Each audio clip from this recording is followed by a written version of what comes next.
是。Everything we discuss is then leaked to the paper. That's not appropriate. 而且我们也不是那样进行的。And that's not how the way the conversation was 如果 conducted. 有诚心，咱们就用一个互相尊重的态度来进行很好的沟通。If there is 否则这个结果就不好说了。if In there is Canada, we sincerity believe on in your part, free and open and frank dialogue, and that is what we will continue to have. We will continue to look to work constructively together, but there will be things we will disagree on, and we will have 有 to 些可以 continue. 建设性，但是创造条件，创造条件。 Let's create the conditions first. 好，好。你这个。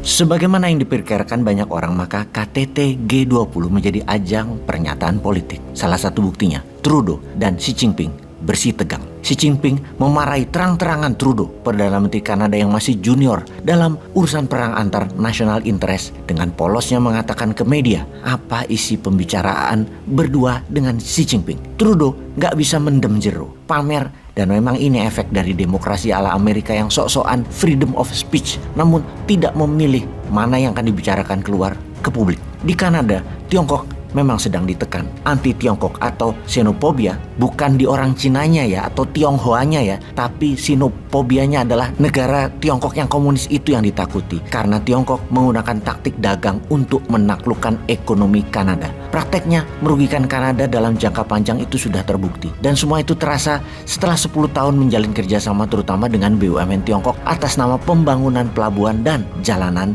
atau infrastruktur. Kanada secara dagang, defisit neraca perdagangan dengan Tiongkok itu melebar jauh setiap tahunnya. Kata-kata merugi sebuah negara dalam jangka panjang berhubungan dengan Tiongkok terasa sekali di negara-negara ekonomi bawah atau negara berkembang. Memang di awalnya terlihat menguntungkan dan Tiongkok terlihat lebih baik. Ada pembangunan di negara yang dibantunya tersebut. Namun siapapun kalau dagang gak mau rugi dan mau untung besar. Kalau Amerika itu memang bukan negara dagang, mereka negara koboi. Ambil cepat, nggak nurut, tantang duel, tembak, dor, selesai. Amerika itu perampok. Kalau Tiongkok strateginya lebih soft power, nggak kerasa di masyarakat, bahkan terlihat bermanfaat. Namun sumber daya alam habis aja dikasih mereka 10 tahun apa aja, mereka brutal menyedotnya. Itu Tiongkok. Kalau Indonesia tidak ada sumber daya alam, mana mungkin Xi Jinping sering datang ke Indonesia. Anggap Indonesia itu negara Fiji atau Solomon Island di selatan Pasifik, dilirik juga kagak. Nggak ada lah yang namanya makan gratis itu. Walau Indonesia harus melanggar pasal 33, nggak apa-apa itu bagi pejabatnya ya, karena biar terlihat membangun oleh rakyat. Mengapa pasal 33 dilanggar? Karena sesungguhnya kelolaan atas SDA atau sumber daya alam bukan oleh swasta atau asing, di mana saat ini diberikan 100% atas isi tanah air tersebut. Harusnya tanah air Indonesia yang diperjuangkan oleh para pahlawan itu dengan tumpah darah tidak boleh dikuasai 100% penuh. Namun ibarat hotel, gedungnya punya kita, namun operatornya boleh pilih Hyatt, Kempinski, Four Seasons, apapun itu. Mereka dibayar per tonase jasa mereka kalau itu tambang. Mereka tidak boleh menjaminkan aset hotel tersebut untuk biaya operasi. Tidak boleh. Mereka hanya jasa dan dibayar jasa. Jadi semua tambang milik negara.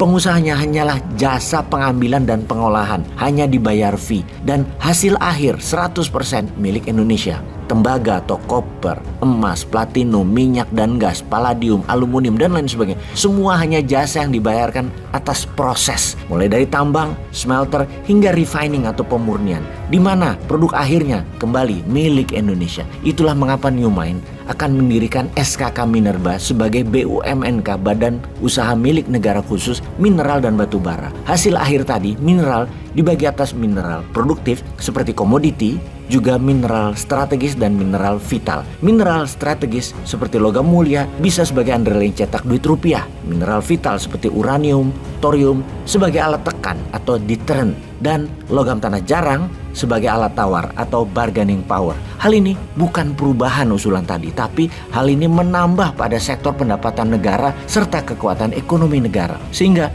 semua perusahaan Tiongkok di Indonesia kita akan beli balik. Swasta akan dimodali, dan swasta yang dimodali bukan orang yang selama ini dia lagi yang kaya, yang mendapatkan standby loan dari printing money. Orang baru, tetapi sekali lagi orang baru, manusia Indonesia baru yang nasionalis, di mana dalam 10 tahun ke depan Indonesia kita akan membuat 100 triliuner atau 100 bilioner baru di Indonesia. Kita akan paksa semua investor tambang asing melepas saham mayoritasnya dan dibeli walau harga 2 kali lipat nilai investasi awalnya. Uang yang dicetak itu punya 2 jaminan. 1 precious metal, 2 proyeknya. Bayar pakai rupiah investasi tersebut. Seperti Rusia membeli gas dan minyak Rusia pakai rubel. Nanti Indonesia juga sama. Beli mineral Indonesia bayar pakai rupiah. Ada yang mau daftar, para sahabat nasionalis yang mau mendapatkan pre-approved loan tanpa bunga tersebut?